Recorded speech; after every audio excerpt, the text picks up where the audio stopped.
আসসালামু আলাইকুম বন্ধুরা, কেমন আছো? আশা করি ভালোই আছো। আমি এসেছি কফির জমিতে। কফির গাছের গোড়ায় শিকড় করে কোন ওষুধ, সেই ওষুধটা আপনাদের দেখাচ্ছি। এটা স্ক্রিনে আছে।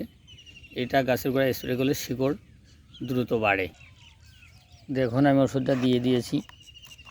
কত সুন্দর হয়েছে দেখুন, হেবি সুন্দর কালার হয়েছে। আপনারা দেখুন। আমি এর সঙ্গে এগ্রি 82 আঠা দিয়ে নিয়েছি 5 গ্রাম মতো, 5 ml মতো। এটা দিলে পারে ওষুধ নিচে বসতে দেবে না, ওষুধটাকে পরিষ্কার করে মিশিয়ে রাখবে জলের ভিতরে সমানে। দেখুন, এইভাবে গোড়ায় গোড়ায় সব স্প্রে করে দিতে হবে। আমার এই গাছটা লাগানোর বয়স আজকে 4 দিন। 4 দিনে কত সুন্দর গাছ হয়ে গেছে দেখুন। আমি ধাপে ধাপে আপনাদের কখন কি করতে হবে সেটা করিয়ে দেখিয়ে দেব, আপনারা একটু ফলো রাখবেন।